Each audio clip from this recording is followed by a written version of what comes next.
ഹരി ഓം. ശ്ലോകം 6. ജിതേന്ദ്രദത്താം കമനീം ജയന്തീം അധോദ്വഹന്നാത്മരതാശയോപി അജീജനസ്തത്ര ശതം തനൂജാൻ യേഷാം ക്ഷിതീശോ ഭരതോഗ്രജന്മാ. പദങ്ങളെ ഒന്ന് പിരിച്ചു നോക്കാം.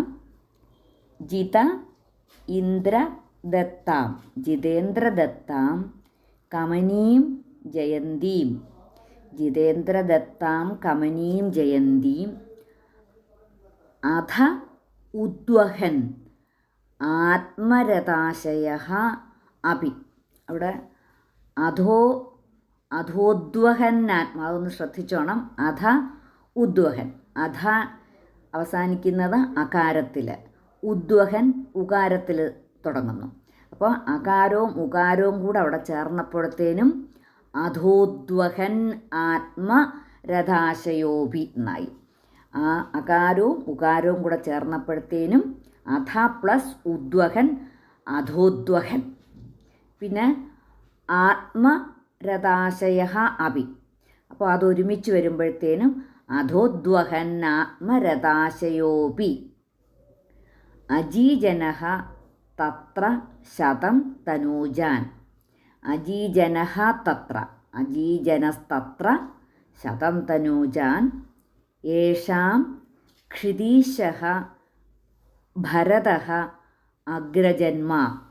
യേഷാം ക്ഷിതീശോ ഭരതോഗ്രജന്മാ. യേഷാം ക്ഷിതീശോ ഭരതോഗ്രജന്മാ. ജിതേന്ദ്രദത്താം കമനീം ജയന്തീം അധോദ്വഹന്നാത്മരതാശയോപി അജീജനസ്തത്ര ശതം തനൂജാൻ യേഷാം ക്ഷിതീശോ ഭരതോഗ്രജന്മാ. ശ്ലോകം 6 അന്വയവും അർത്ഥവും നോക്കാം. ശ്ലോകം 5 നമ്മൾ പറഞ്ഞു ഋഷഭദേവൻ തൻ്റെ യോഗബലം കൊണ്ട് ധാരാളം മഴയുള്ളതാക്കി തീർത്തു തൻ്റെ രാജ്യം എന്ന് പറഞ്ഞു. അപ്പോൾ അവിടെ ആരാ തോറ്റുപോകുന്നത്? ഇന്ദ്രൻ തോറ്റുപോയി. അപ്പോൾ ഇന്ദ്രൻ അങ്ങനെ തോറ്റു നിൽക്കുകയാണ്. അധ ത്വം ആത്മരഥാശയ അപി. അധ അനന്തരം ത്വം നിന്തിരുവടി ആത്മരഥാശയ അപി, ആ ബ്രഹ്മ നിമഗ്നഹൃദയനാണെങ്കിലും ജിതേന്ദ്രദത്താം കമനീം, ജിതേന്ദ്രദത്ത ആ ജയിക്കപ്പെട്ട ഇന്ദ്രൻ നൽകിയ കമനീം സുന്ദരിയായ ജയന്തീം ഉദ്വഹൻ, ആ ജയന്തി എന്ന കന്യകയെ വിവാഹം ചെയ്തിട്ട് തത്ര ശതം തനൂജാൻ അജീജനഃ, തത്ര ശതം തനൂജാൻ ആ ജയന്തിയിൽ 100 പുത്രന്മാരെ അജീജനഃ ഉത്പാദിപ്പിച്ചു.